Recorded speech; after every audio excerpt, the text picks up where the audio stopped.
last years of the 19th century, that human affairs were being watched from the timeless worlds of space. No one could have dreamed we were being scrutinized as someone with a microscope studies creatures that swarm and multiply in a drop of water. Few men even considered the possibility of life on other planets.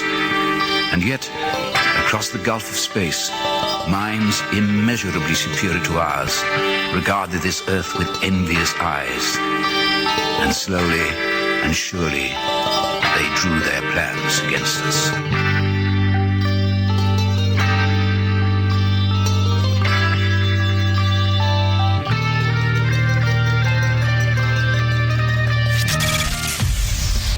Broadcasting live from a tiny studio somewhere in North America. This is Dark Matters Radio Live. And now I give you your host, the silverback of ufology. Here's Don Ecker. And good evening, ladies and gentlemen. Welcome back to another, we're live. Believe it or not, we're live. Another edition of Dark Matters Radio. And tonight, my guest, Mr. Walter Bosley, whom we had to reschedule from last week because, well, if you've been tuning in to DMR any length of time, undoubtedly you've heard a number of my rants about the power situation here in sunny Southern California. Almost as bad as what has been going on down in Texas during these horrible winter storms they are enduring. We had a power outage last week, and where I live, believe it or not, my cell phone is no good. I had to jump in my car, drive down the hill, call our producer, Bill Skywatcher, and say, Bill, you're not going to believe it, but our power is out. Now, here's the funny thing about that. So one of our neighbors, when all this was happening, has a landline that doesn't go out because, believe it or not, it's one of the old copper landlines. She called up the power company to find out what the problem was. And you know what they told her? I'm checking. We don't have any record of that power outage. So that'll give you an idea of what's going on. But thank heaven we've got it tonight. Walter was thankfully able to make it back. And Walter, welcome back to DMR. It's always a pleasure to have you come on the show. How the heck are you doing? Doing great, and it's always good to be back here, Don. I'm looking forward to this. Well, we had a couple of discussions about things that we wanted to discuss tonight. And Walter, I was just talking to Walter before the show started. I was trying to remember exactly when it was we met. I guess it's been about almost 15 years ago or so. He was at the time doing a radio show with Mr. Greg Bishop, Radio Mysterioso. And Greg had called me and Richard Saraday and wanted to do basically kind of a round table. So Greg had a regular studio that he was using, and he gave directions on how to get there. And I drove down and met Rich and Greg and Walter for the first time. And I was intrigued by Walter's background. Walter had been a counterintelligence specialist with the FBI, later in the United States Air Force in OSI. So, his military service, my military service, excuse me, we had a lot in common that we could talk about. And we had ordered in some pizzas, and somebody had brought some cold beer down there. And of course, cold beer and pizza always go well together. And we're sitting there talking, having a good time, munching on pizza, drinking that cold beer. I had my arm lying on a desk as I'm sitting there in a chair. All of a sudden, I felt this thing on my arm. And I jerked, looked around, and it was a roach crawling over. And Greg said, yeah, we got a lot of those in here. So that was a heck of a thing. We had to keep them away from the pizza because they smelled that pizza. Oh, yeah. But, that was a great time, Walter, except for the roaches. Yeah, that was, and it was, if I recall, that was the pizza I brought from the place my son worked. That might have been. And it was the I guess one of those meat lovers kind of pizzas. Oh my gosh, that thing was excellent. That was so good. The beer was good too. Oh, indeed, absolutely. And you're right. It's a perfect combo. So now it's been a while since you've been on DMR. What have you been up to? Well, when was the last time I was on? Because that will help me answer that question. Oh boy, I would have to check. So has it been 2 years? Has it been a year and a half? No, it hadn't been. I don't believe it's been that long. Let me defer. Let me put Skywatcher on the spot. Yeah, because the only reason I say that is I went through, we all went through the crazy 2020 with the weird COVID thing, but I also had my adventure with cancer in 2020. So I know that it has been at least a year. I think it was after. Gee whiz, I'm not sure. Skywatcher, if you could take a quick look and then just pop in and let us know when Walter was back on. But I've been following your adventures on Facebook, Walter. Ah, yes. And you have, it looked like you had a number of projects in the oven there, buddy. Yes. Yes, I, right before... when I was still in the, what are these symptoms exactly phase, I had put out my book, Confessions of a Spooky Mind. And maybe that was when I was on last, was around the time that book came out. Because I seem to vaguely recall you and I talking about that, but I don't recall if it was on air or just on a private conversation. But I came out with that in late 2019. June 5th, 2020. Wow, so it was in the middle of my my chemo time. Well, okay. It hasn't been that long then, has it? I mean, it's been June months, 5th. But almost a year. Okay, well, great. Thank you, Skywatcher. Yes, thanks, Bill. So, gosh, wow. Okay. Well, after coming out with Confessions of a Spooky Mind, I, of course, had the health issue to deal with. And once I got through that, I realized, my gosh, the year before, summer of 2019, I had gotten about 60 pages or so into a new book that I had to set aside. And, it really bothered me last year that I would have a year that I hadn't really released anything. And so I was able to write a quick little book as a co-author, kind of the second build co-author with a young researcher. And I got that book out with him about the Ingersoll Lockwood mystery just this past fall. And we are going to be doing another one. And I'm back to that book that I had to set aside a year and a half ago, and that's coming along really well. That's the 5th in my Secret Missions series.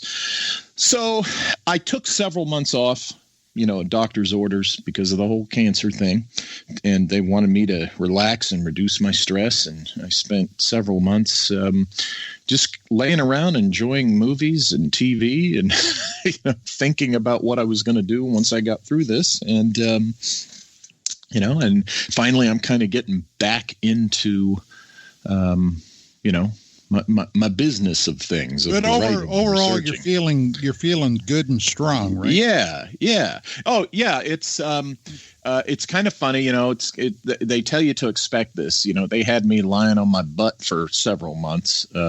So you're not able to exercise. And so my legs are kind of weak. And if I exert myself too much, they get kind of wobbly, but the strength is every month I feel stronger. Yeah. I'm out there doing, walking, I'm eating right. So, they said it'll take a while to build the strength back up, but it'll come back, and the immunity, because the chemo kind of does things to your immunity. But I'm out there, and like I said, every month that I'm beyond since finishing chemo, I get a little stronger and better, less dizzy, less numbness in the hands. I've had some friends dealing with the same situation you've gone through. Yeah. On New Year's Day, a friend of yours and one of my closest friends, Richard Saraday, passed on New Year's Day. Mm-hmm. And that was a result of ultimately of a cancer he had been dealing with. The cancer itself was gone, but the cure, I think, ultimately was what did Richard in. Mm-hmm. And also, regardless of your anybody's personal feelings about Rush Limbaugh, Wednesday he passed. And yes, I'll tell you what, he announced his discovery of stage 4 lung cancer last January. Right. And if for no other reason, I have the strongest admiration for him. He kept doing it right up, literally, to the very end. He was going through chemo every other week. Mm-hmm. And look, you've been through it. My father went through it right before he passed.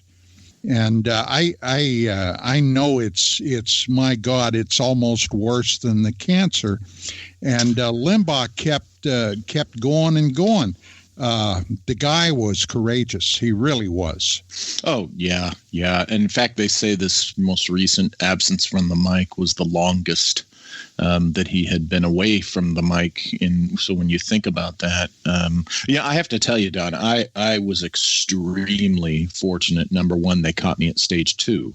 They treated it like it was as if it were stage 3, which was good. I only had one tumor. They got that, and they got all of that in the surgery that I had. And the chemo that I went through, they explained to me, they said, look, we've improved this. First of all, it was colon cancer. And when they first told me, when they tell you that, it hits you hard. You're like, oh, shoot, But no, you can say shit if you want to. Oh, okay. It's literally what I thought was, oh, shit, damn it. And then immediately they say, whoa, wait a minute. This is by no means a death sentence because you're only stage 2. And by the way, people that are farther along, they told me that colon cancer was currently and has been for some years now the most survived of the cancers. Not 100%, but the most survived. So that was really encouraging. And then I began to find out the things I didn't know about family, friends, and other people I knew. They said, oh, yeah, my uncle or my aunt or this friend. Or I knew. It seemed like everybody I knew someone that had the same thing I had.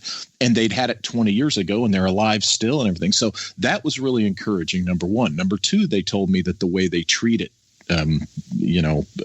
now is they said you won't lose your hair and you're probably not going to feel nauseous at all because the way they changed the way they do the infusion. I would get 2 in the clinic and then they would send me home for the weekend with this ball attached to a portacath in my chest. And they said that medicine was the one that they discovered when they tried to put all 3 in you, made people sick and miserable. So they learned that if they did a slow drip, because it's an air pump thing, it's amazing technology, that it eases into you. And I have to tell you, I did not get sick once the entire time I was on chemo. Wow, I did not lose any hair. The biggest difference in my hair is on my temples, I got just a little more gray. That's all. And so I say all this because people have asked me, am I going to, was I going to celebrate? Hey, you're going to celebrate. You got cleared. And, I told them, I said, no, I'm not going to do that because I've known too many people, enough people, who have had this and had cancer and didn't survive. And I would just personally feel like a complete a-hole celebrating.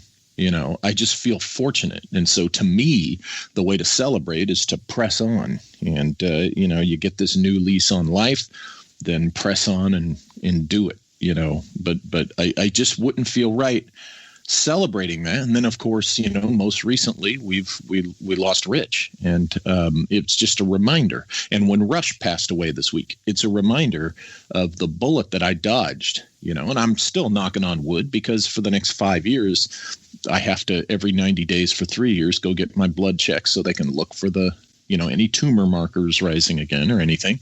And, for 2 years after that, every 6 months, get the blood. So for the next 5 years, they're still going to be monitoring me. Well, it's also, I am positive that environment, one's environment, Walter, is a big, big factor. Yeah. In this stuff. Now, the reason I say that is originally I'm from central western Pennsylvania, okay? Mm-hmm. And that's an area with a lot of coal, okay? The coal mining industry was prevalent there since the area became settled. And something that when I was a kid, and I never really knew what the deal was, everybody had radon detectors around their homes. Now, what is radon? Radon is a radioactive gas that has some type, and I never really looked into it in great depth, but has something to do with the coal fields. And for years, a lot of people were contracting, cancers of various types. And my father, basically, that's what got him. Although he had been career military, retired in 1968, had been around a lot of asbestos, and the thing that got him was a melanoma in his chest and lungs. And now, in full disclosure, he had also been a smoker. Yeah. But I don't know how much that may have. I'm sure it had something to do with it, but the asbestos was. And was he Navy? No, Army. Oh wow! Because a lot of times you hear that when it's the asbestos cause, it's a lot of Navy guys. From what I understand, he was a senior chief warrant officer. He was a W-4 when he retired. So at any rate, he had ended up with that, and I'll never forget. He had been diagnosed in the end of May of 1986 over at the Veterans Administration in Pittsburgh. And when he got home and he told Mom, and I had just traveled in there from out here in the West to visit. Well, what did they tell you? Well, they gave me a 6-month diagnosis. In other words, in 6 months. Yeah. And I said, well, you're not going to stand for that, are you? I mean, by God, I would go see a doctor here. Well, he began taking chemotherapy. Okay. He was going to try to fight it to the end. And by the time he passed on Thanksgiving Day, Walter. He had taken over 30 chemotherapy treatments, but it ultimately was futile. So, man, you got to be, you got to be careful. Yeah, I had 2 every month for 6 months, so I only had to have 12, and they're pleased that it did the trick. But the era that your dad did it in, that's when it was brutal, if I'm not mistaken. Oh yeah. Yeah. That was pretty brutal. Well, here's the secret, the dirty little secret that most people try to forget. Every one of us come with an expiration date. That's right. And we don't know, most of us don't know when it is, but that's right. Yeah. So But I'll tell you, I take it further. I think after the expiration date, we also have a renewal date too. But that's personal philosophy. Walter, I'm on the same page with you. I truly am. I really think that's part of the process. That's a great mystery. Yeah. And the fact that we as we're living a life, we're not really certain that that's the case. I think that's built in. I think that's built in to keep us focused, as Yoda would tell Luke in Empire Strikes Back, to keep your mind on what you're doing, and we're supposed to live the life that we're in 100%. And if we were absolutely certain about the whole returning thing, we might not give it our all. We might say, well, I'll take it easy in this one. There'll be another one. Or, well, this one sucks. I'm going to go to the next one. And that's not what it's supposed to be about. And I think that's why it's built into our psyche to not be conscious of it, while we're living a particular life. But that's not true of everybody. Well, no, don't get me wrong. It's not that we don't get glimpses. But I just recently watched something on Netflix about people that seemed to have knowledge of their previous lives. Right. Okay, reincarnation is what we're talking about. One kid started talking about wanting to go home when he was like 2 or 3 years old, and his parents had no idea what in the heck he was talking about. And it later appeared to turn out that he had been in the Hollywood scene in the 30s and 40s as a Hollywood player. And one of his youngest daughter from that time now was an elderly woman. But as they began exploring, as this young guy grew older, his parents, or his mother primarily, really began researching. They figured out who this fellow was, and so on and so forth. He actually met this elderly woman who had been this Hollywood, I want to say producer. I don't know if that was exactly right, but if anything, seemed to become clearer. Well, he met the woman, and by this time, as these kids grow older, when they remember something, they appear to ultimately lose all memory of it. Yeah. Which, honestly, I think that's the way I would want to do it.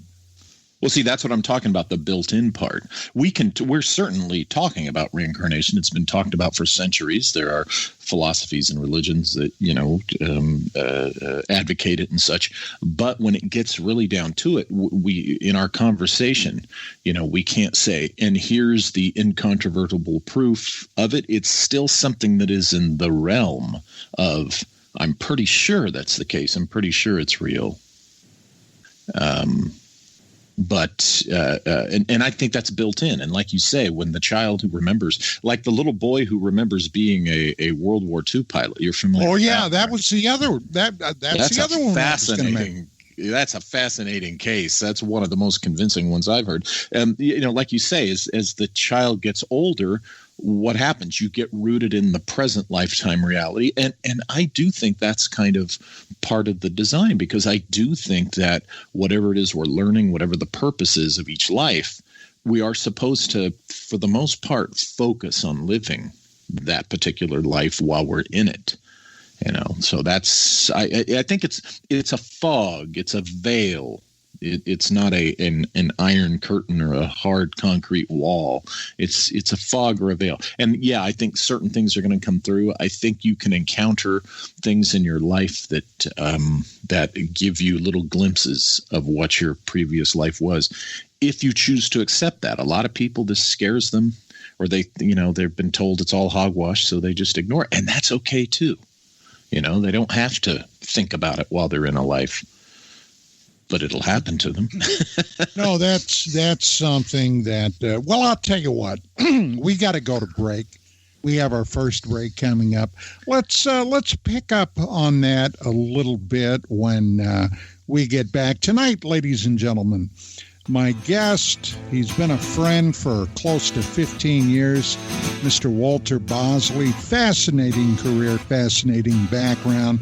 And we've got some more current things we're going to be discussing. So stick around. We'll be back after. How did they do it in the old days?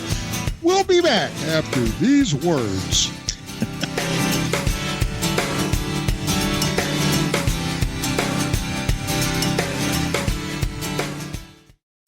Okay, nurse, let's get this man to the ER stat. Right away, doctor. We see this every day. Heart attack or angina pain due to blocked and clogged arteries. Chelation can remove obstructions or blockages from arteries and help avoid painful and expensive surgery. Now there's Angioprim. It's a liquid oral chelation product that you take with juice. You start to feel the results fast. Angioprim increases blood flow all over the body, and that means more energy and strength to take on the day with less aches and pains. 60 years of research has gone into chelation, and Angioprim is the result. A safe and easy way to unblock your veins and arteries from buildup that slow circulation. Paging Dr. Jones. Please report to the emergency room right away. Log on now to angioprim.com. That's ANGIOPRIM.com. Or to speak with a trained consultant. Give Angioprim a call at 954-882-7221. That's 954-882-7221. Folks,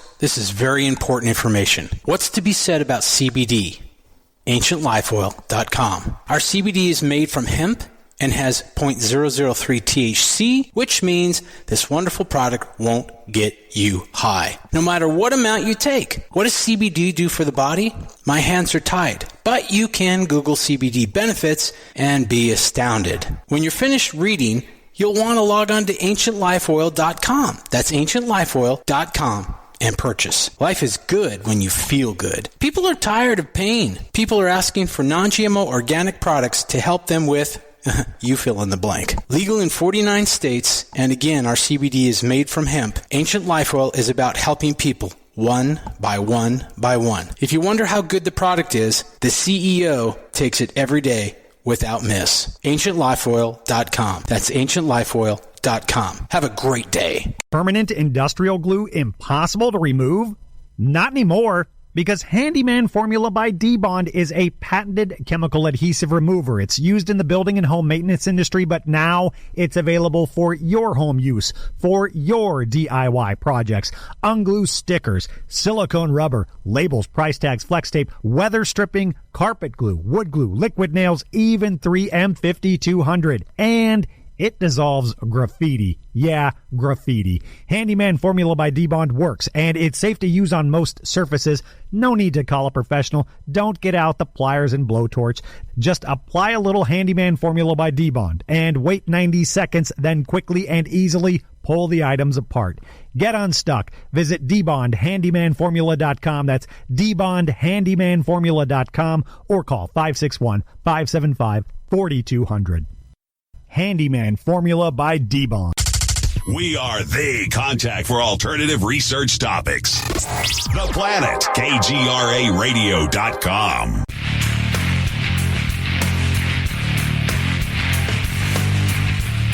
And we are back from our break, and my guest, of course, Mr. Walter Bosley. Right before we went to break, we were discussing some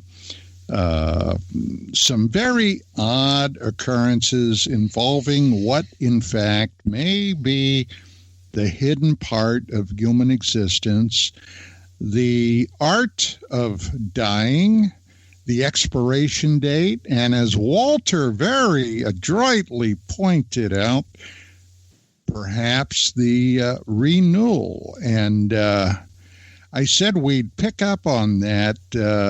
Did you have any other thoughts before I launch into my little thing, Walter? Oh, no. I'm waiting to hear yours, because during the break we were talking about, what people see and experience at the time of death, and that led into this, and I'm anxious to hear your story. Well, on April the 2nd, which was Easter Sunday, 1972, I was in Quang Tri Province in the former Republic of Vietnam. A couple of days earlier, I had been part of a 9-man American team that had been stationed on the demilitarized zone, and we were conducting very confidential intelligence operations up there. But on the 30th of March, we got overrun. The North Vietnamese Army launched what now is called the 1972 Easter Offensive.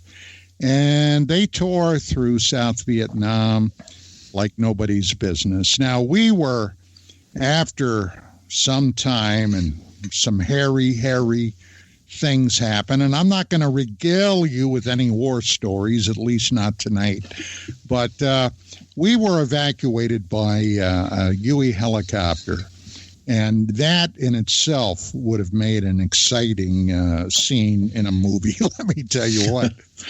But the next day, well, we had been taken down to our parent unit in Phu Bai, and the next day I had gone back up north to another facility, another site that we had up there. I had taken up some incendiary grenades because we had a lot of top secret equipment, and if the North Vietnamese ended up there, we could not allow them to have this equipment. It was all classified top secret. So these grenades were to destroy this stuff. And on the 2nd of April, I had been made the NCOIC of our reactionary platoon. Now, the idea was if the North Vietnamese broke into the camp, and my God, I mean, you have absolutely no idea what it was like. It was beyond chaos. We had to have somebody that would be able, or at least attempt to plug the holes if they came through. Now, on the 2nd, I was wounded. I was shot and then hit with shrapnel from an exploding artillery round, and I was in pretty bad shape. And they drugged me into one of the bunkers. They got a medic. He came over. He patched up what he could patch up. And he said, we've got to get this guy out of there. Now, at that point, and it's as far as I know, I was the only seriously wounded guy. And they flew me down to Phu Bai, and from Phu Bai, they then flew me down to Da Nang, to the 95th Evacuation Hospital. Well, they took me into surgery right away. And they administered anesthetic, of course. Well, that morning, before I was wounded, I had eaten a ration.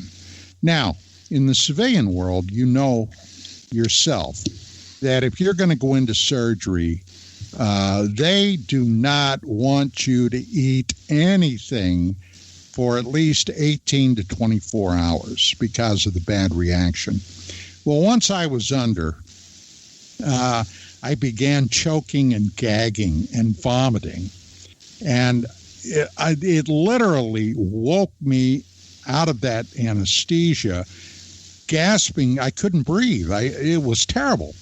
And suddenly, it was if somebody flipped a switch.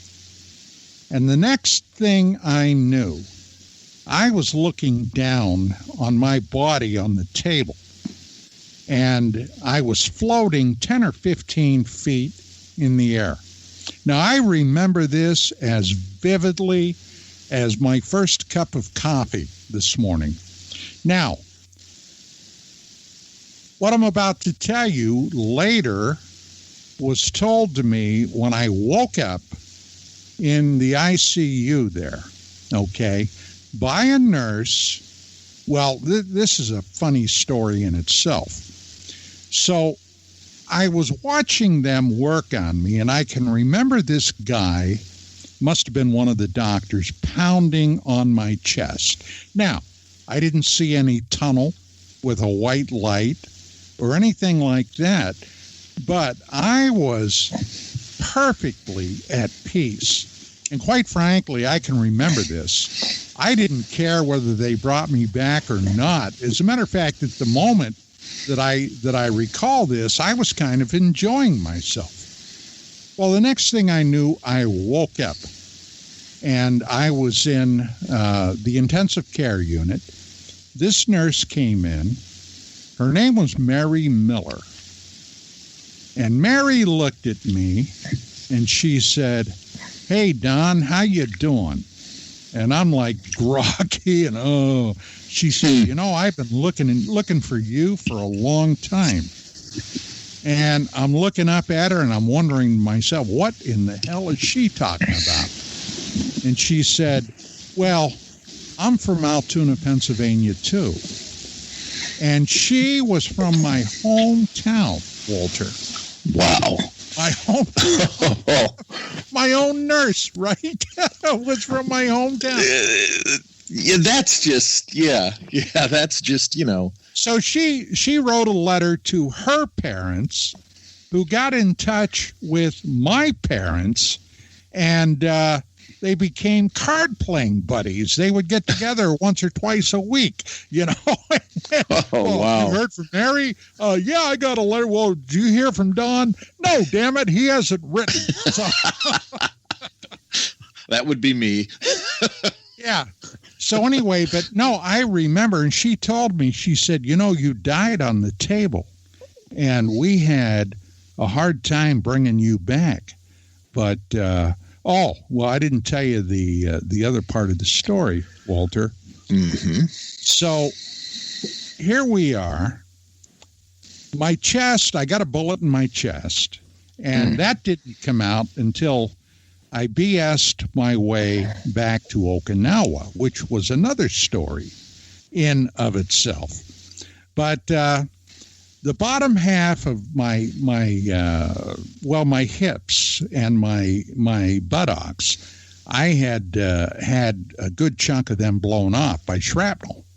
And I was packed, and they closed me up way too soon, because later I developed a roaring infection in that. But when Mary came in that first time, she said, "Don, we've got to have you urinate." And I said, "Huh?" And, like I'm thinking to myself, is this woman out of her mind? I'm barely breathing here. Right. She wants me to make water. She says, "No, we've got a medical requirement." So I tried and tried and tried. Nothing happened. And I said, well, maybe if you turn on a sink. Now, here I am with this good-looking American woman. I had not seen any American women in the longest time. And she's encouraging me, to go pee-pee. And the water didn't help. So finally I said, well, will you help me sit up? And she put one of those shapely arms, and I was a big guy then. I was about 185 pounds, and I was 6'2". And she started to help me sit up, and suddenly everything just went black. I passed out. I had lost a hell of a lot of blood anyway. Right. And when I came to, I'm in the bed. I had taken her to the floor with me. And now listen to this. She dislocated her shoulder trying to catch me. So I mean, it was screwed up all the way around the clock. And God help me, that's a true story. Oh, jeez. Was there anything else when you were looking down at your body that you can remember? Oh, I remember counting how many people were there. There were like 6 people around me.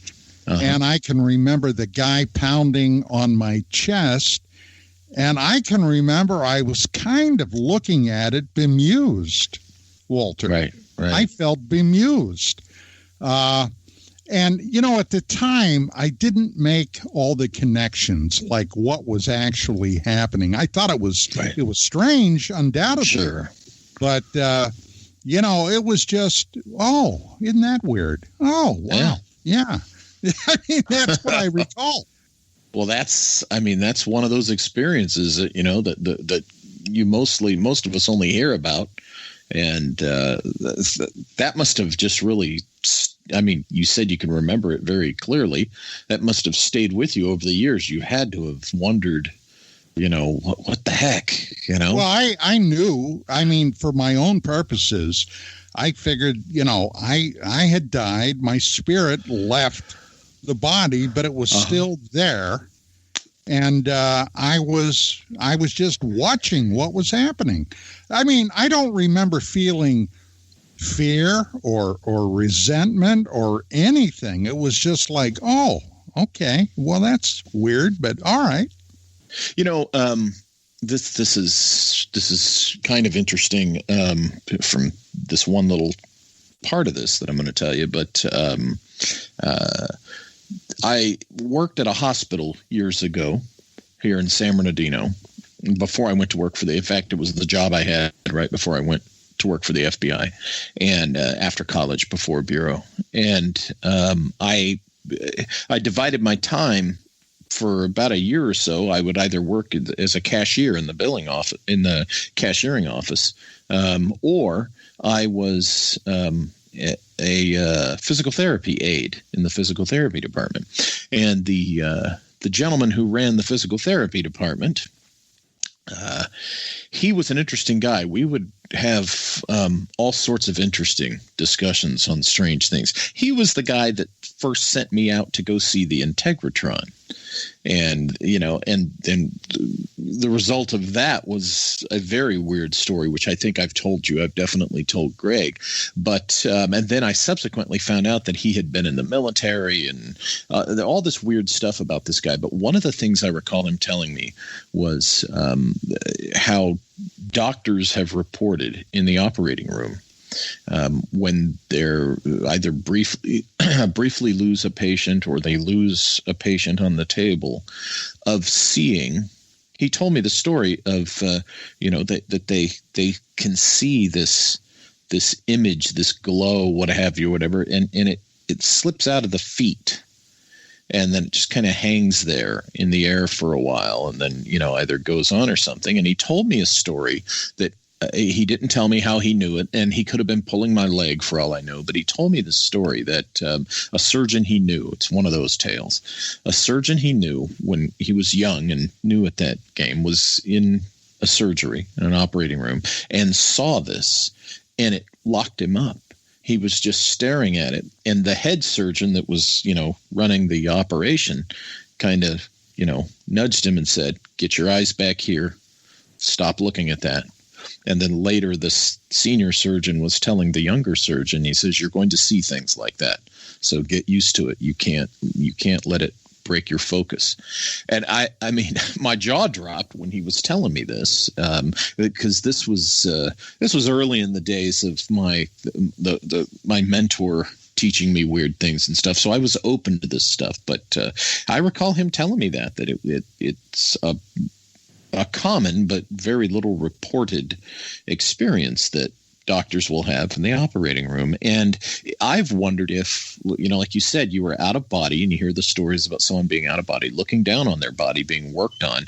So they're out of the body, but they're still there, and yet the doctors are able to bring them back. I'm wondering if this phenomenon that I was told about is the thing that still connects the soul to the body. So as long as it's connected, they're still able to bring it back in. I don't know. It's just a thought.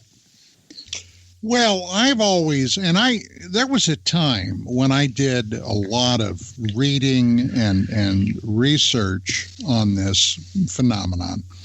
And one other time, I can clearly recall an OBE, an out-of-body experience, but it was nothing unusual or weird about it. I was at my parents' home, and this was, by the way, after I was back from the Army. And I don't remember whether I had been at working somewhere or something, but I came in and, I'll tell you, I loved to catnap. And I went into my old bedroom and I laid down across the bed to take a short nap, maybe 20 minutes, a half hour. And the next thing I knew, I was standing there looking down at myself. And I thought, oh, wow, what's this? And then when I realized I was looking at myself, poof, the experience was over and I was sitting up in bed. And I remember that. So I don't know. I can only guess that it's something that we all have the capability of experiencing. I don't know what the mechanism is, but yeah, I would think so. I like to caveat whenever I talk about, the experiences I've had and the things I think. I'm a firm believer that all of us, every human being, can do these things or can experience these things. Whenever I hear someone talk about them being special, and that's usually when I start smelling a charlatan. I think it's, but like I said, there's so many people that it either scares them or, they're not inclined to be interested enough to think deeply about these things. So I think they're having experiences, but they're not recognizing them for what they are. I'll tell you, I personally believe that we all travel at night when we are in a deep sleep.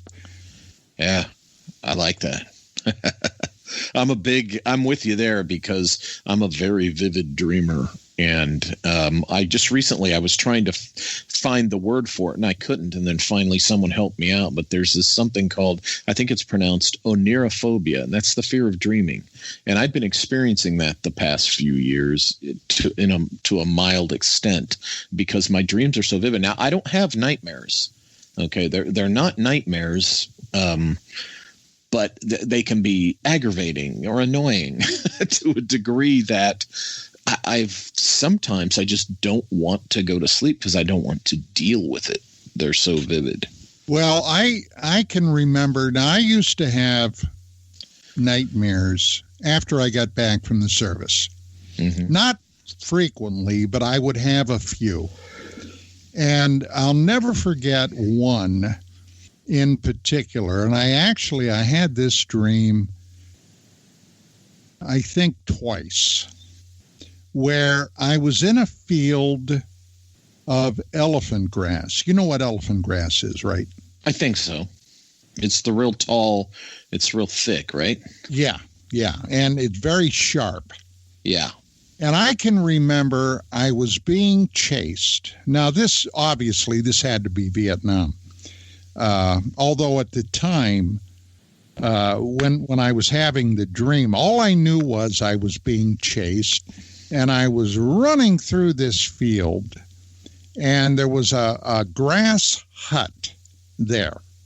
And I knew somebody was chasing me, and I ran into this hut, and I turned around, and I had a .45 caliber pistol on my hip.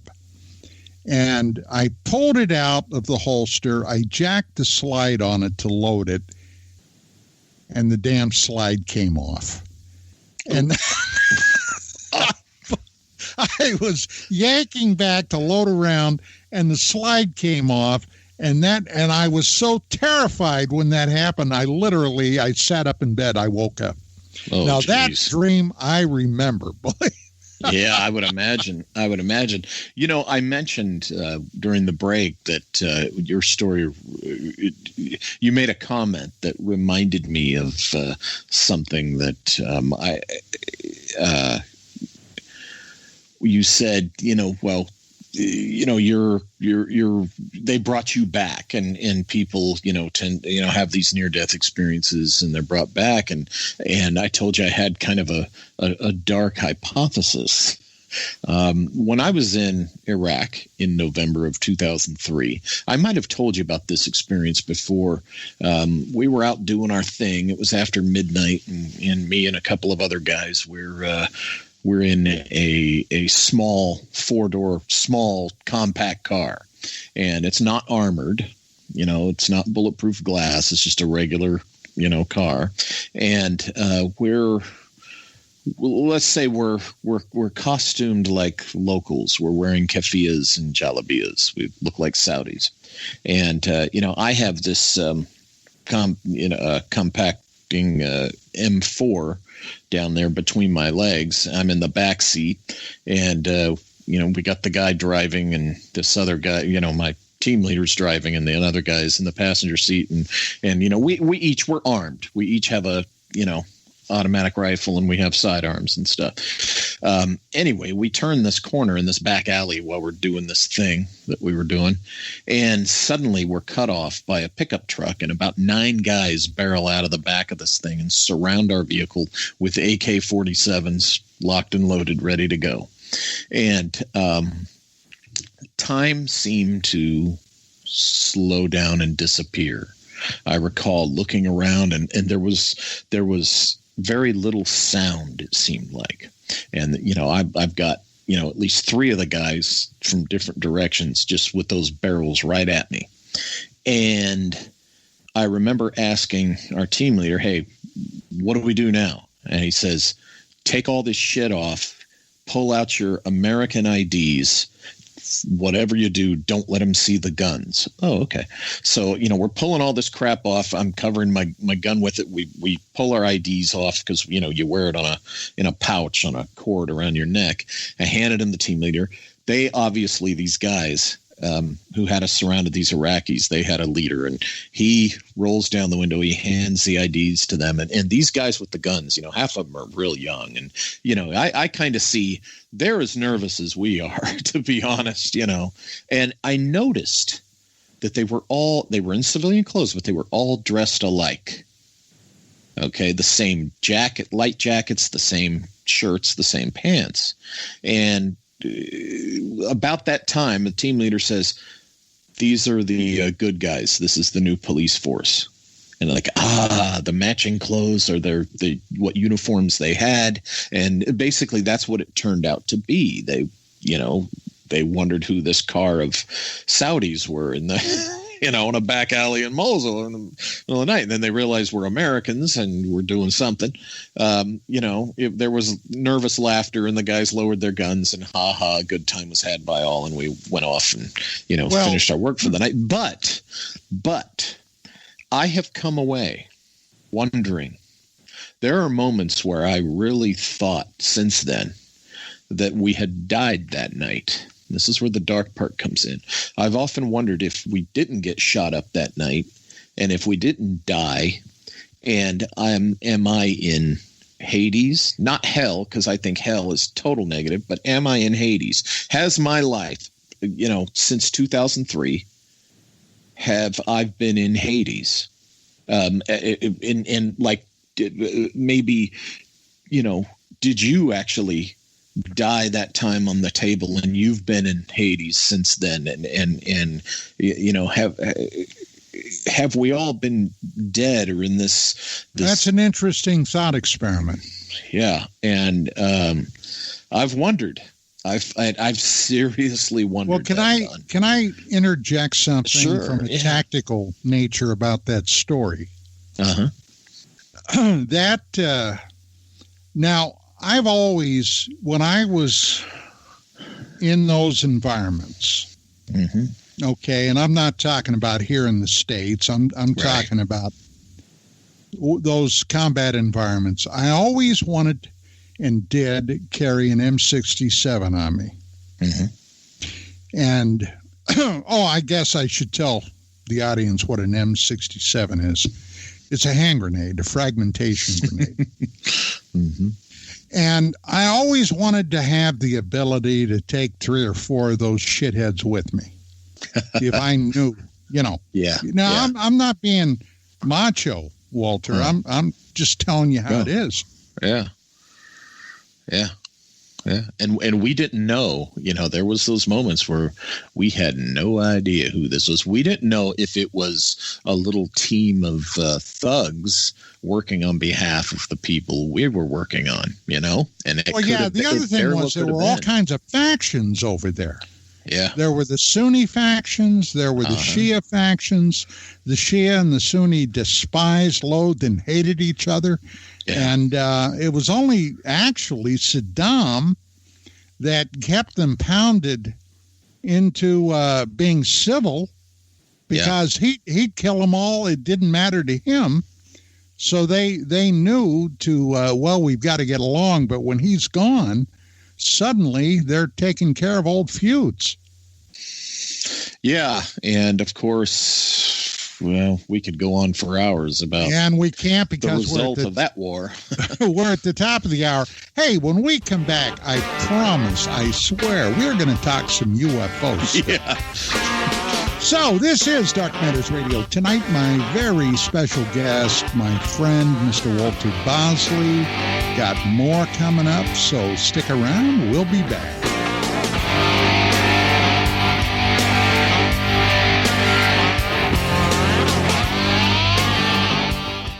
Please listen. Now is not the time to fear. When your immune system is strong, shields up. You have very little worries. If your immune system is compromised, you're susceptible to all viruses. I say shields up and no fear. Try Heart Love from GetTheTea.com. Heart Love has a special ingredient called allicin. It comes from the healing part of the garlic plant. No garlic breath, no garlic leaking out your pores, just pure immune-building ingredients that gets your shields up. Heart Love is a unique blend of herbs that loves to build you up. Google garlic and know the benefits. 1 Heart Love pill is equal to 20 cloves of garlic. 20 cloves! Shields up. You've heard of our Life Change Cleansing Tea at GetTheTea.com. Now try Heart Love. And by the way, take your blood pressure and watch weekly what happens. So here's how to purchase. Log on to GetTheTea.com. That's GetTheTea.com and build your shields. That's GetTheTea.com. Mention Ray in the coupon code and hit apply and receive free shipping. A birthday without her mom. An anniversary without her husband. Her wedding day without her dad. These are the days when military families feel it most of all. The loss of their soldier, their sailor, their airman, their Marine, their Coast Guardsmen. Families never forget their loved ones lost to war or illness or suicide. Families never forget, and neither do we. We are TAPS, the Tragedy Assistance Program for Survivors. We provide resources, support, and comfort to heal the hearts and meet the needs of grieving military families, all at no cost to them. Your generosity can make an enormous difference in the lives of the families of our fallen military heroes. Our military families need to know they are not alone and they are not forgotten. Show them your support at taps.org. Welcome to the new KGRA digital broadcasting website, thekgradb.com. Here you'll find great new content, including the KGRA Classics, great shows from our archives. You'll be able to see the show times and information so you can see what show is currently on air. The on-air live button. So just go to this section and you'll be able to hear the show live with exceptional sound quality. We also have the Vault section. Make sure to subscribe to get access to great content and special features. We have the make content for our latest news and events, so make sure to sign up and you can be part of our forum. So make sure to check out the new KGRA digital broadcasting website, thekgradb.com. We look forward to seeing you there, and we hope that you enjoy the new website. You listen to us, and we listen to you. And so does the CIA. KGRARadio.com.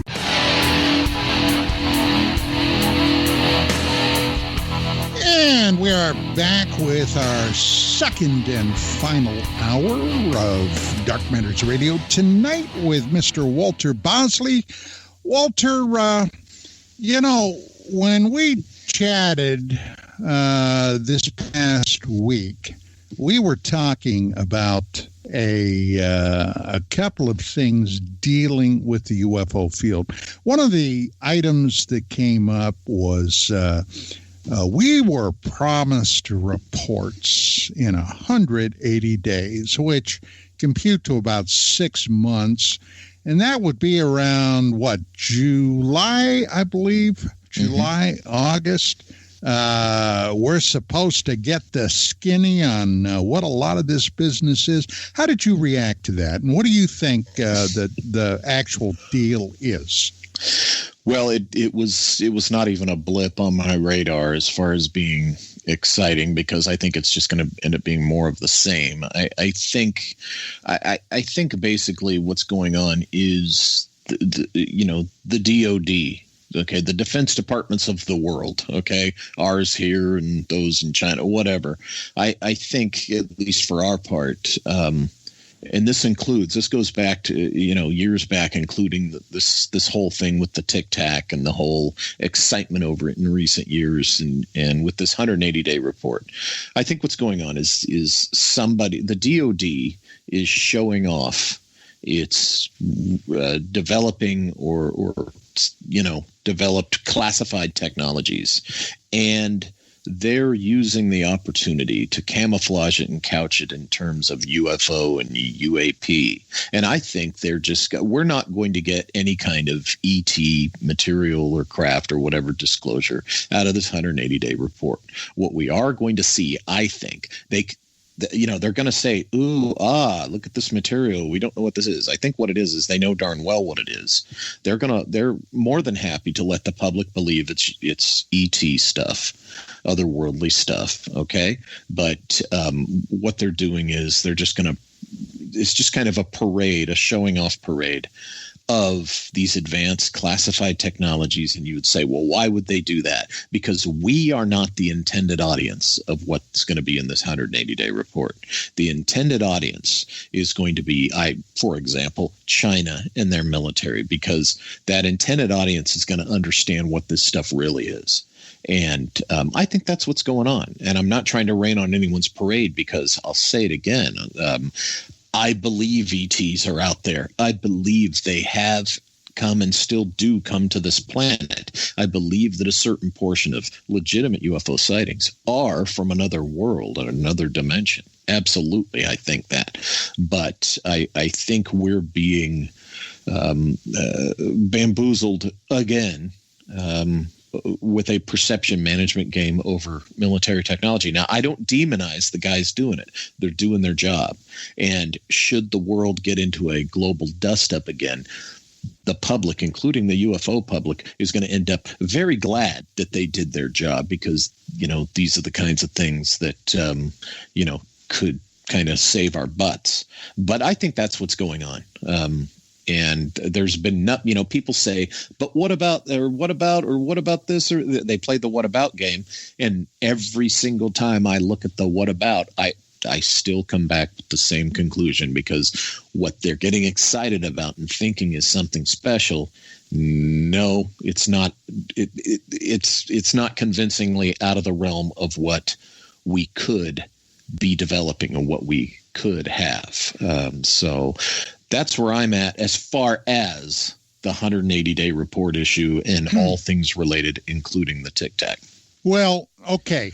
All right. That certainly is very viable for me. And actually, half of my brain is in total agreement with you. Mm-hmm. And the other half of my brain is wondering about possible alternatives to that. Now, I have been in touch with one of the principals I've had already several conversations with one of those individuals from the formerly of the To the Stars Academy. Mm-hmm. Now, I'm not going to name any names yet, because I am trying to convince one or several of those folks to come on Dark Matters Radio, and I don't want to jinx it. Right. But I will say that we have had some in-depth conversations. Now, I've been on this beat almost, not quite, since I retired being a law enforcement officer. Mm-hmm. And I have always looked at this field trying to keep, number one, an open mind, but being very skeptical, okay? Mm-hmm. Now, that's not to say that I, too, do not believe. I have personally had several UFO sightings that were in a couple of those sightings were quite astounding. Mm-hmm. And over the years, I've talked about them. I had one with Rich Saraday, and that was kind of an infamous situation when he and I had gone to Las Vegas to meet a guy that supposedly found some very provocative photographs, and that's another whole story. But okay, and in all that time, I have dealt and butted heads with folks at NASA. I have dealt and butted heads with folks from DOD. Especially, we had done a couple of issues of UFO magazine on the Star Wars tech. Mm-hmm. Okay, and I had broken on national television the STS-48 shuttle video with a bogey that I think was a result of Star Wars technology. I think a Star Wars prototype weapon was used. I'm not going to get into that, but the fact of the matter is, in all those years, I have never once encountered anybody from the rarefied atmosphere in the Pentagon that shown some type of pro-UFO approach. Now, in the To the Stars Academy, we had somebody come forward that is a former Undersecretary of State that dealt with intelligence. Now, you know the old saw, Walter. You know that once in, never out, right? Once in, never out. Mm-hmm. And in many regards, I think that's appropriate, okay? But I found when that series was running on the History Channel, Unidentified, the one thing that continually shone through to me was a constant drumbeat of a threat. Now, you watched that series, right? I mean, you saw those episodes. Yep. Uh-huh. And am I incorrect when I say that almost every episode they really drumbeat the potential threat that we might be facing, right? Yes. Oh, I agree with you. And I got to tell you, once I watched the series and heard that drumbeat there in that, like you did, I kind of shifted my attitude, you could say, about TTSA, because that, in my mind, that kind of clarified for me what they were really about and what they were doing, and that made sense to me. So it made it that much more interesting. But I would agree with that assessment that it was the threat narrative, and that was the thread that I know offended the people who think that there's nothing but love and light coming from outer space. Yeah.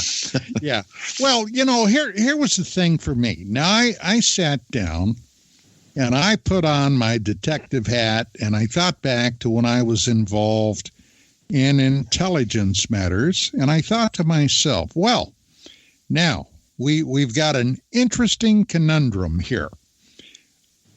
These guys, either number one, might have some information that something is coming down the road that is going to confront us either sooner or later, and it's going to be impossible to deny. That's one possibility. So this show was actually the beginning of a soft disclosure. Or, here we go.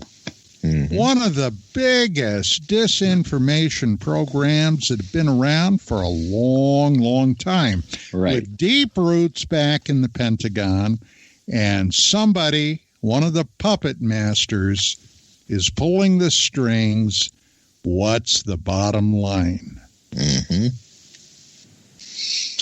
The worst case scenario is, I think they are. You've got the two possibilities. The worst case scenario on your second possibility, is that they are deeply concerned that we are headed to the first true global conflict since World War II. I mean, a shooting war, not a Cold War, where we've been in a Cold War of a different kind. But so to me, I think that's the fear of theirs driving possibility number two. Now, possibility number one is that we're talking about an extraterrestrial, off-planet, or otherworldly threat. And I see too where I say this to people, we need to. It's people who think it's all positive and love and light and rainbows and daisies coming from outer space are fools. That's childish. I don't care what psychic guru tells you otherwise. That's childish. So you're right. In that first scenario, that could be what's driving what's going on, is that there is a threat, a known or expected threat from space.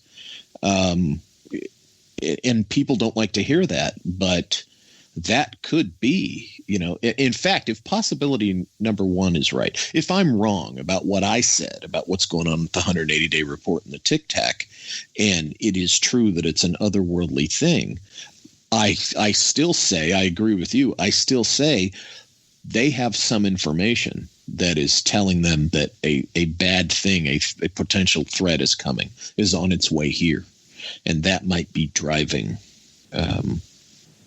if it truly is that kind of disclosure that everybody's hoping for. So, yeah.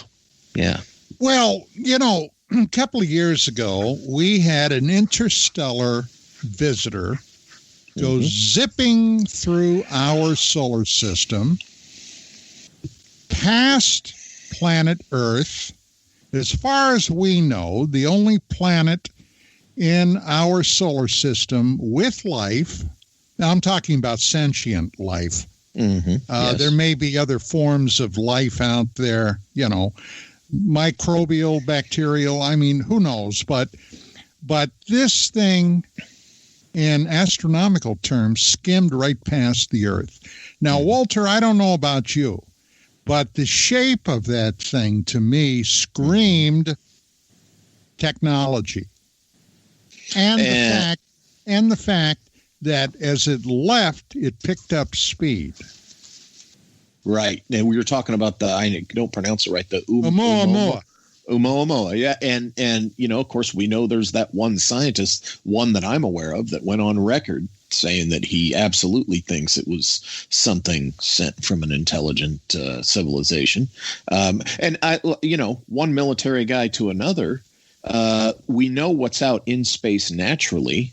If you want to send, a very discreet recon out to a world that you haven't revealed yourself to, how are you going to camouflage your ship? You're going to make it look like an asteroid or a piece of rock or a big long thing of rock, like Oumuamua, whatever. Oumuamua.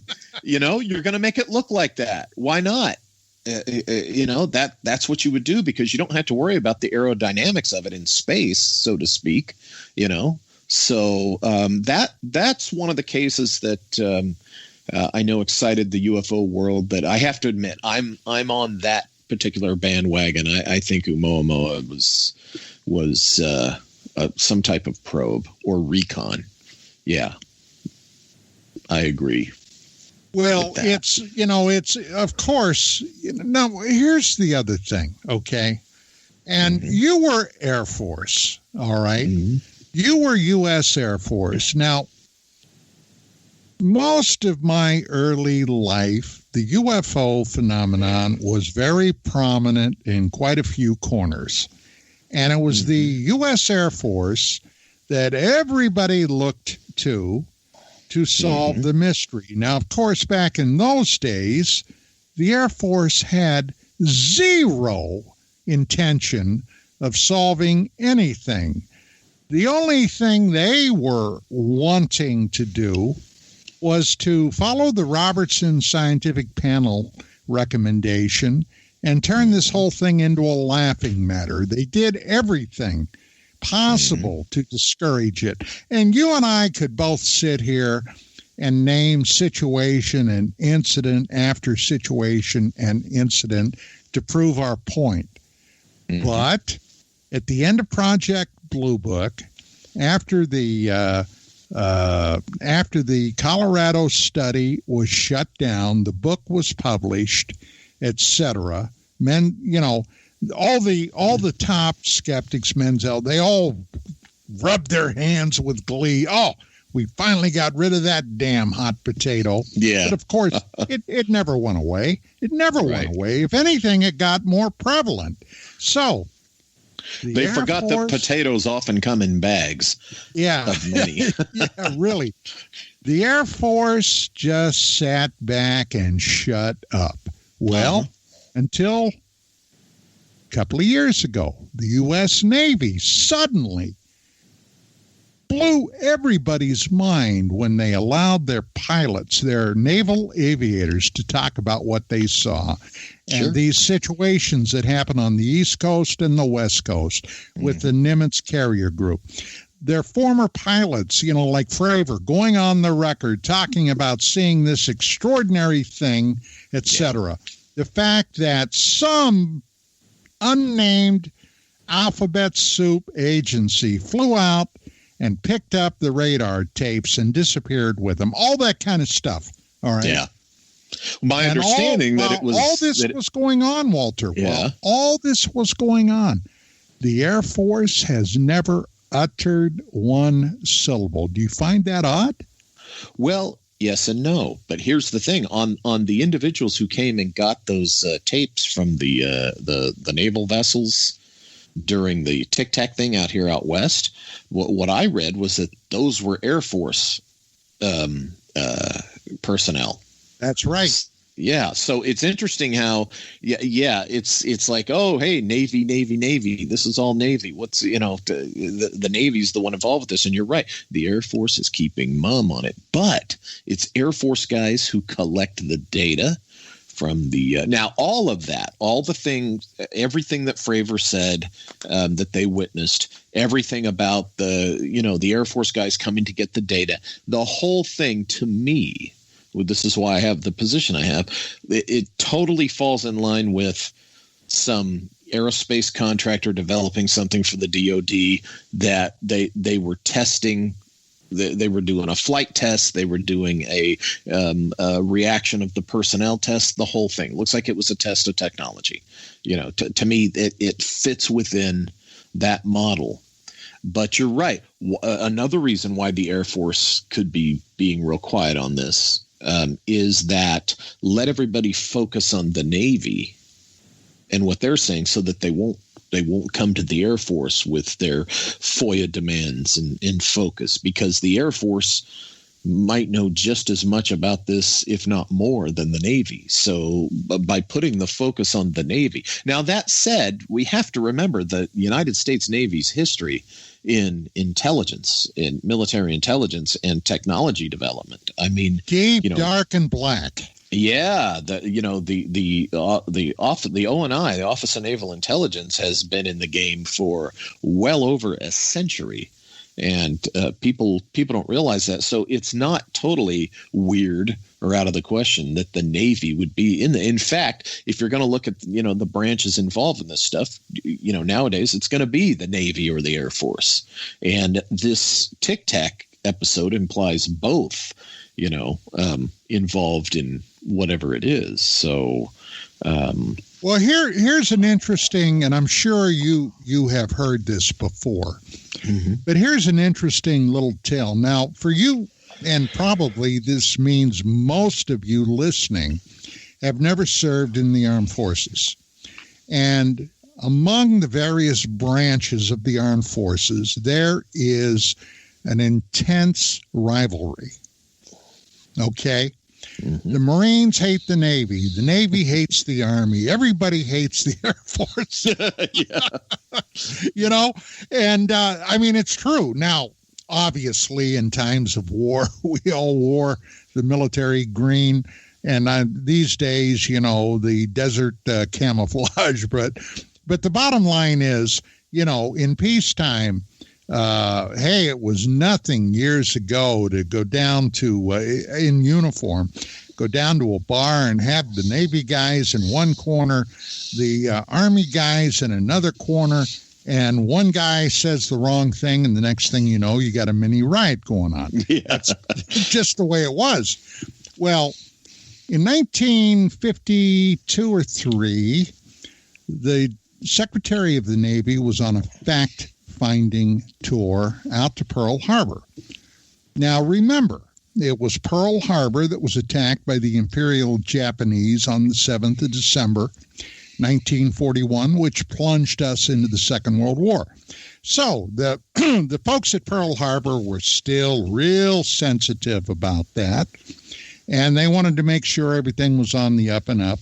And on his way back, he's flying over Conus when his aircraft is buzzed, by a flying saucer, a UFO.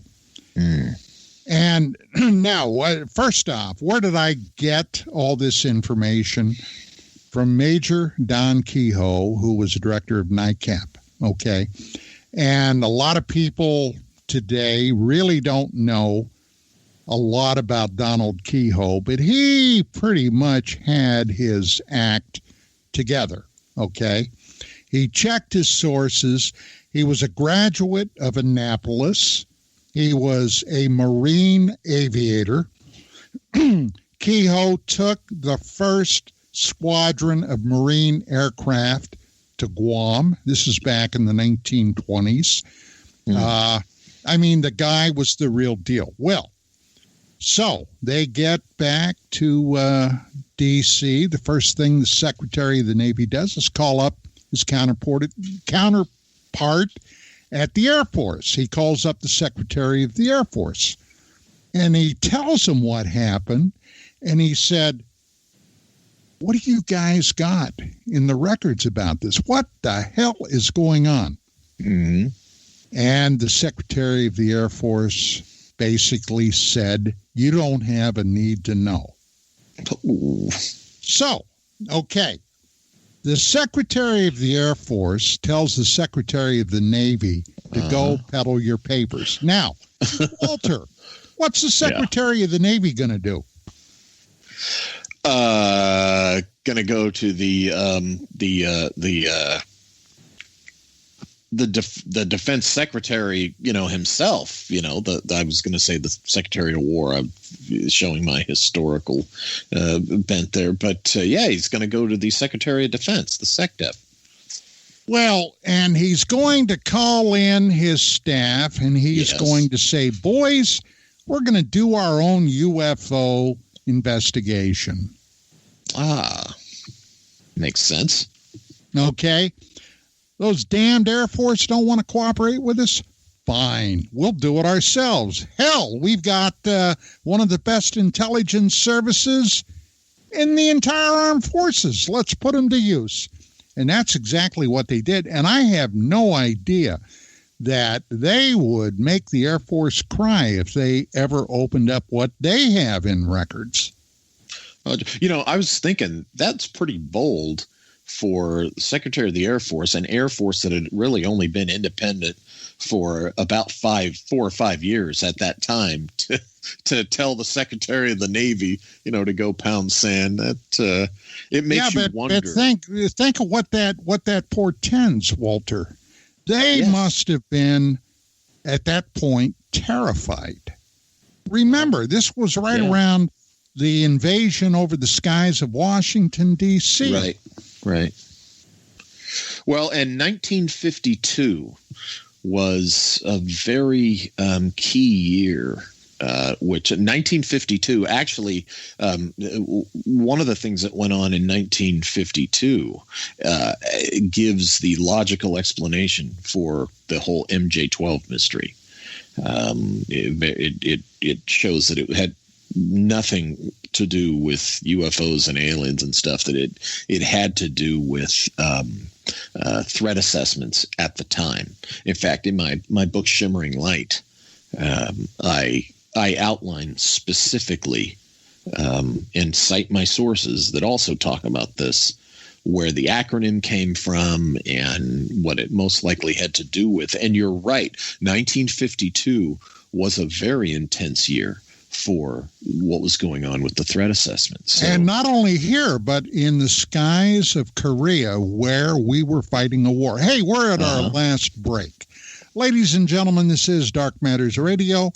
My guest, Mr. Walter Bosley. Walter and I will be back from this last break to close this puppy out. Stick around, because who the heck knows what's coming next.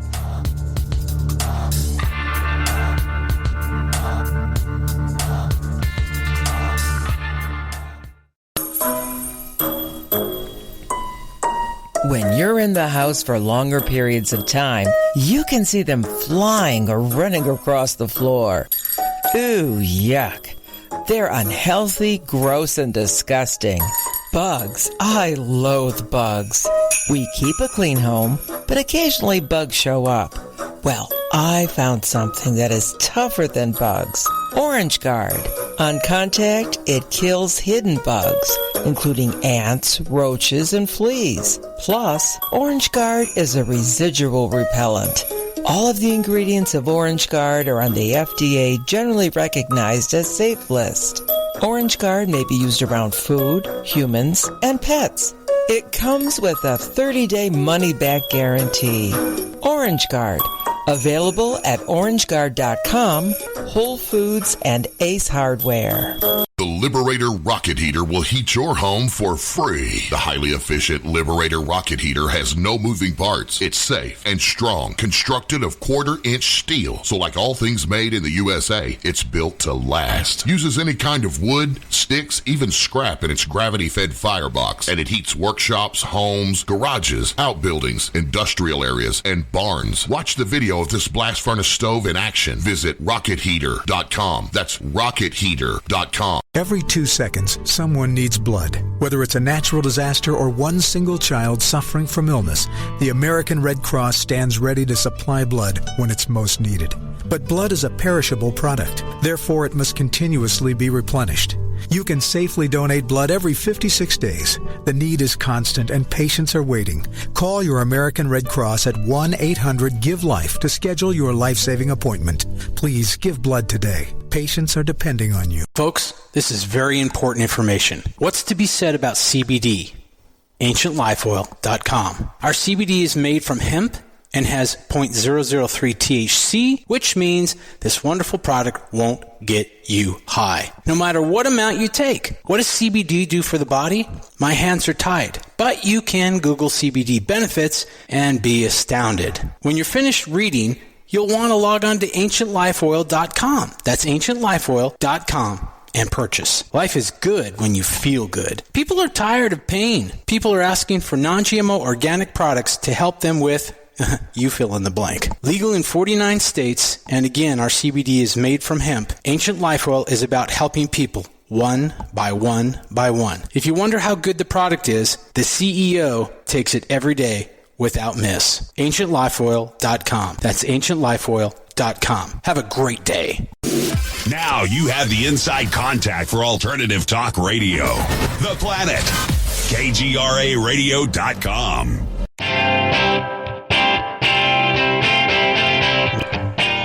And we're back from our very last break to run this show out. Hey, I wanted to take a second and acknowledge all our folks in the chat lounge. Ronald, Lady X, Blue Orb, if he's there.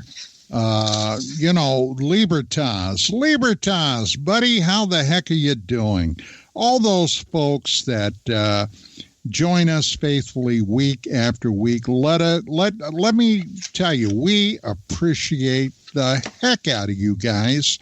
You've been faithful and loyal, and I just wanted to take a second to acknowledge you all.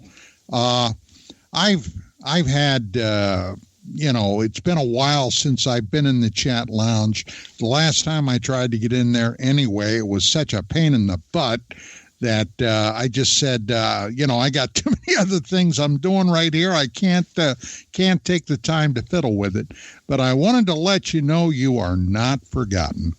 Walter, we are back, and the last, let me see, I guess 20 minutes, 25 minutes, something like that. Talking about this, we were discussing the report that Skywatcher was just acknowledging here, that it came from government sources, over 3,000 pages. A lot of that is very intentional, isn't it? To snow you under to the point where you're almost catatonic, and this stuff won't click anyway. And anything really juicy is going to be classified anyway, won't it?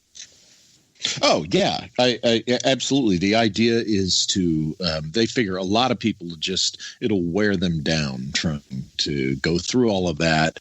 Many won't even bother. And then when they do find the pertinent thing that made it discoverable, so to speak, it's not going to be what people are hoping it is. It's sure as heck not going to be. There's a lot of people out there. We've been going through this the last few years, especially. There's people out there that are just crowing what it be. Oh, this is it, man. It's a game changer, and you're on the wrong side of history if you don't go with this. And they sound. I wonder if they're cheerleaders that are on the payroll of the perception management team, because they're just so convinced. And if they're sincere, I think they're due for a big disappointment, because this is the nature of what's going to happen. They are going to bury this in, so much unrelated BS, so to speak, that it's just going to, I just think it's going, as far as what people want it to be, it's going to be a big nothing. Well, okay. Now, I'm going to hit you with something that I have privately thought about for a very long time. Mm-hmm. And I'm interested in your reaction to it and the possibility that you might have thought along these lines in the past. I am convinced that, first off, I'm a history geek. When I was in college, that was my major. I have loved history my entire life. Ancient history, prehistory, all the way up to today. Now, history it's often said, is written by the winners, okay? Mm-hmm. So you've got to do a lot of interpreting. I mean, my God, we can't even agree on whether President John Kennedy was killed by one or a whole coterie of assassins, all right? And that's been within my lifetime.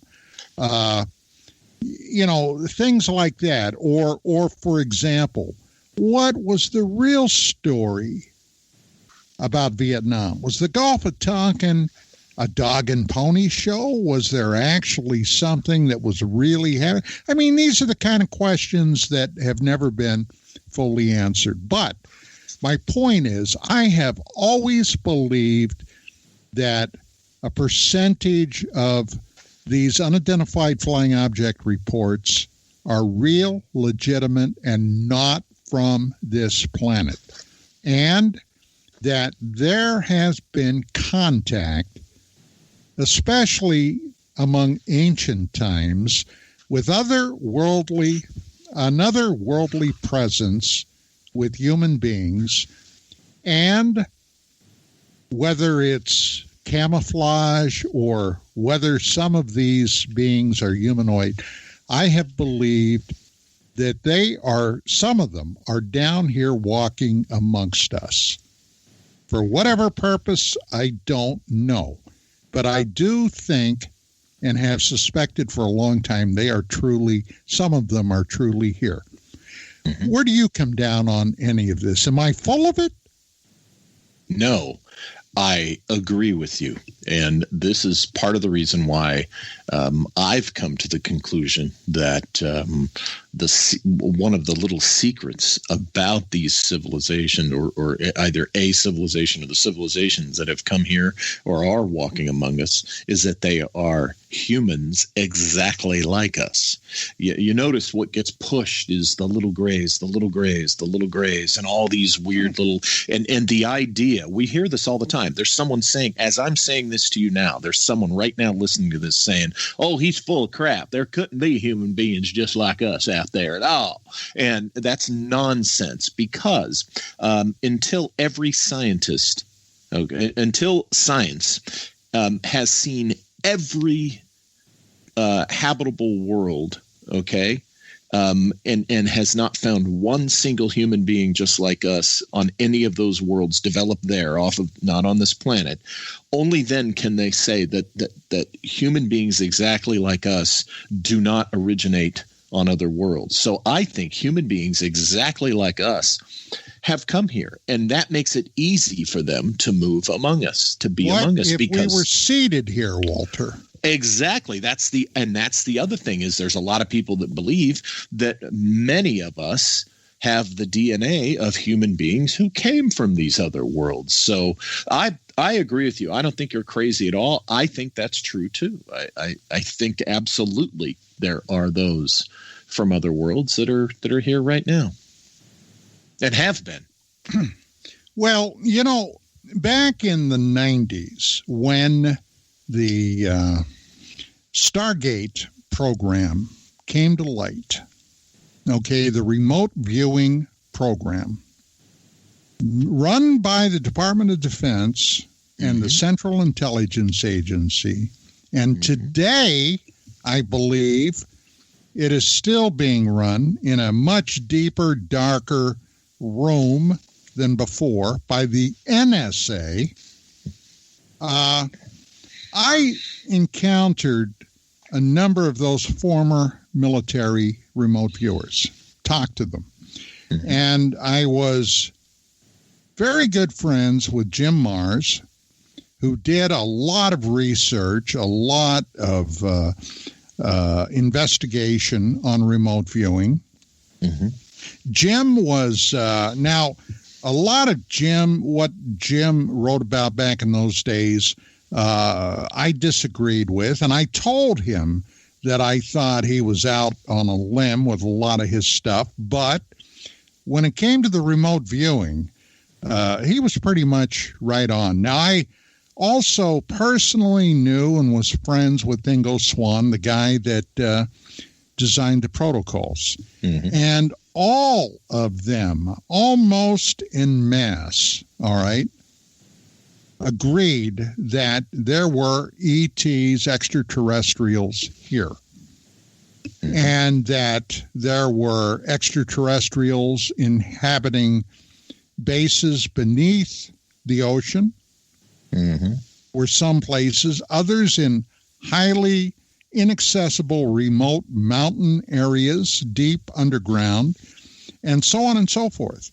Now, we know right off of Santa Monica, down in the area of Santa Monica here in California, there have been tremendous sightings of unidentified craft leaving and entering the ocean, which would seem to suggest, and I don't know, but it would seem to suggest there's some kind of facility there. That would only make sense, wouldn't it? Oh, yeah. Yeah, because you're talking from, I mean, think about it, from Vandenberg on down to San Diego. The coast of California is the U.S. military playground, mostly the U.S. Navy. I mean, particularly when you get down to, Long Beach on down to San Diego, there's all sorts of interesting stuff going on, with the Navy. So, yeah, that completely makes sense to me. Well, Richard, when we were doing DMR on another network, okay, Richard used to come out here and do the show from in my in-house studio here. And we would occasionally get calls from, he was still teaching then, and would get calls from his students. And I'll never forget, one night, we received some calls from a couple of his students that lived down in that area and were relaying a situation where they witnessed, they called them green lights, flying out of the ocean up into the sky, later coming back. They observed this and re-entering the water. Now, my God, you would think a hell of a lot of people would have to have witnessed that, wouldn't you? You'd think. You would think, if your perspective on UFOs is, the traditional perspective on UFOs, but, when you get into things we haven't even talked about, you can have one person see something that a bunch of other people don't, and yet it's still a real experience. But that's a digression. I hear you, what you're saying. Well, a lot of people, this is something I've observed myself. Most people, when they are outside, what are they doing, Walter? They're having their face buried in their cell phone, aren't they? That's right. Right. Yeah. Who looks up? Yeah. Right.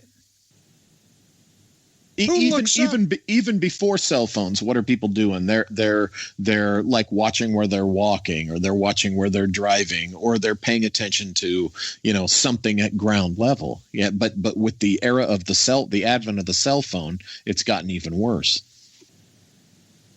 Yeah, I can recall somebody who was very skeptical of the idea of the entire phenomena, saying, "Oh my God, everybody today has a cell phone, and every cell phone has a camera on it, and we should be getting millions of photographs of things in the sky." And, it's like the people that say, "Oh, ETs, if there were such a thing, how in the hell would they look like us? I mean, the universe is so vast." Well, right. Let's take that to its logical conclusion. All right. What if all those people with cell phones are looking at their text messaging or their Twitter accounts instead of looking up in the sky? And that's the way it is. I mean, I can't tell you how many times, like Vicki and I would go to the grocery store, and I'd see these young kids walking down the sidewalk, invariably, every one of them, with a cell phone in front of their nose. Yeah. Yeah. Oh, yeah. And the thing on the what you said about people saying, "Oh, there's no way they could look like us." Well, the counter to that is, ask them, well, what if they are how we got here? What, like you said a moment ago, what if it was human beings that brought human beings here to begin with? So there you go. That's how they could look like human beings. But this is why I like to point out what I pointed out. And, you hear scientists and people that are science fans say, well, there's no way there could be humans developing any, off the Earth. And I say, you know what? You can't say that until we've been to every single habitable planet, particularly the Earth-like habitable planets, and found not a single human being. And until you do that, to say otherwise is just ignorant and arrogant and foolish. Well, yeah, and then there are those, and believe me, I've had many discussion with the professional skeptic community. Well, the distances are so vast. I mean, the closest but sufficient technology solves that problem.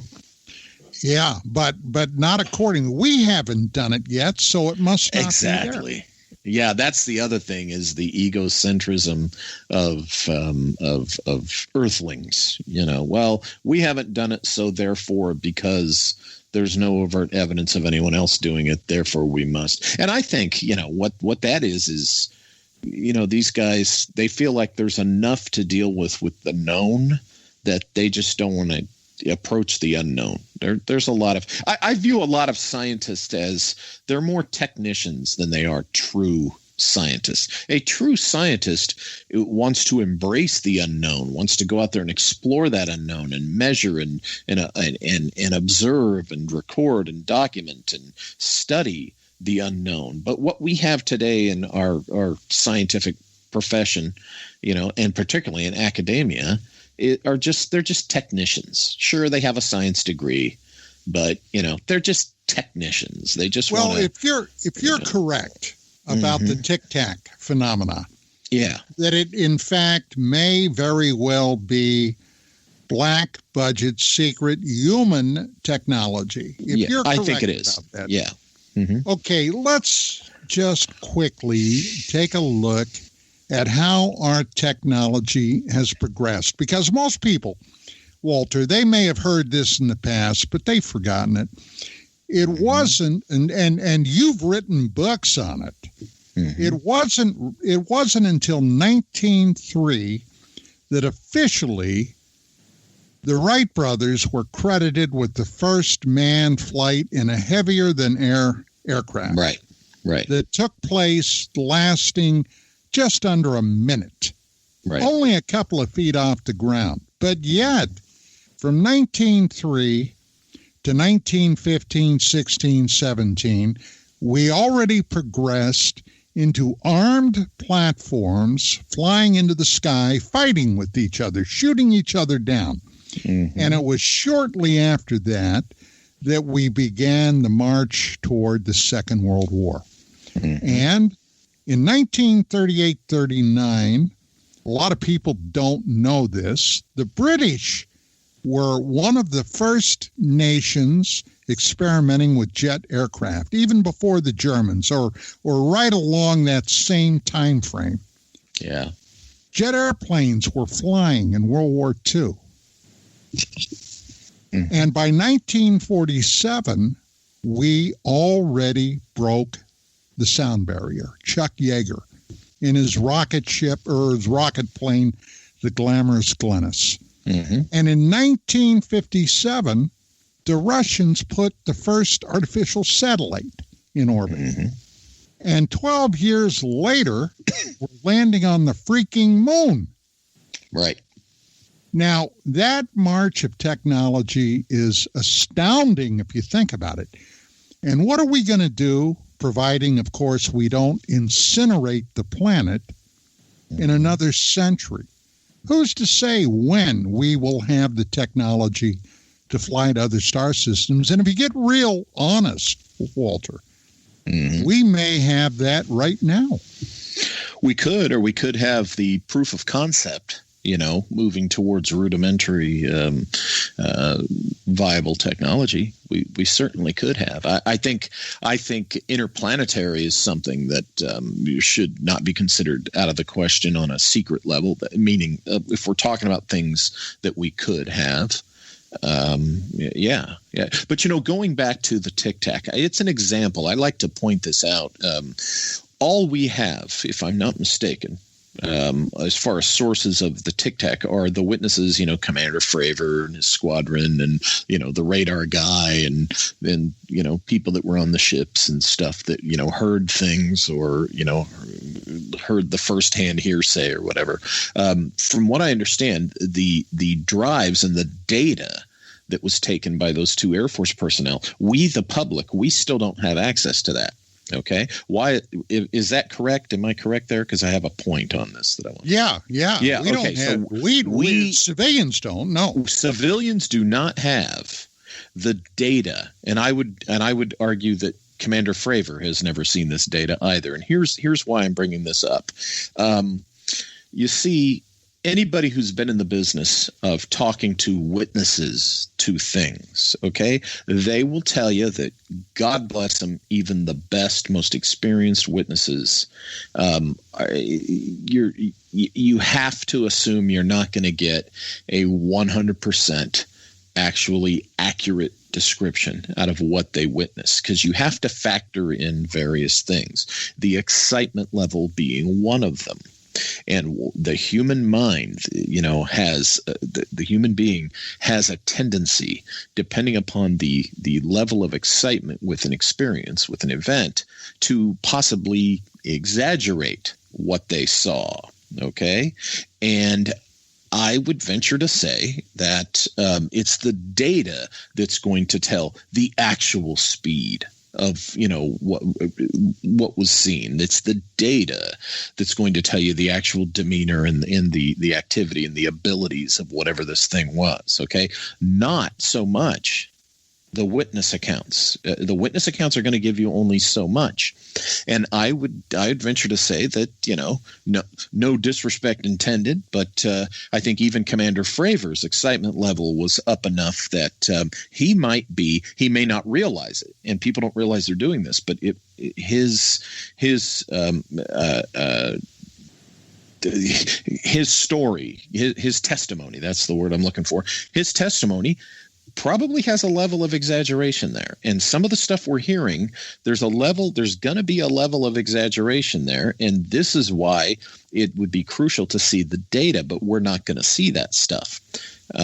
So if I would venture this guess, if you were to see the data, you would probably find out, okay, yeah, this thing is fast, but it wasn't as fast as they said it was. And yeah, this thing can maneuver like an SOB, but it wasn't so out of the realm of what we could do in the way it was described, by the witnesses. I think the data would reveal that. Now, I know there's people that are going to just be hating on Walter Bosley because he doesn't want to believe in the Tic Tac. But that's my honest, assessment and point of view of all this. And I think the more I learned about it, and the more we learn about it, the more I'm convinced that, sorry, folks, this was our advanced technology. You ought to be impressed with it, because if it seems like something you can't believe that we would develop, then, you ought to be impressed with it. Because another thing Commander Fravor said that I is a bone of contention for me is when a guy like him makes that statement, well, if I wasn't briefed in on it, if I didn't know about it, it wasn't ours. I'm sorry. I don't know whether to laugh. I picked up on that. I picked up on that also. I mean, excuse me, Commander, but that's bullshit. BS, and it's BS because Walter, you got to be briefed in. We are down to 45 seconds. And I got to tell you, it's always a pleasure for me because you and I always have I find it fascinating discussion. I want to thank you profusely for coming on tonight. And as always, you've done an outstanding job. I want to invite you back. Obviously, I want to have you come back at your convenience in the not too far future. And very quickly, what's on your horizon right now? Well, I'm in the middle of my 5th book. My books, by the way, not available at Amazon. They're bad for small press guys. I don't do business with Amazon. My books are all at lulu.com, LULU.com. They are just my printer and distributor. I'm the publisher. Okay. So, but I'm in the middle of my 5th Secret Missions book, and hopefully that'll be out soon. Great. Outstanding. Walter, thank you so much. Ladies and gentlemen, we will be back again next Friday. Next Friday, by the way, I'm going to have Richard Hoagland back on. We just had another Mars landing. Look forward to that. And the week after, I've got a special surprise guest. So, with that being said, have a fantastic weekend, and we will catch you next time. Thanks.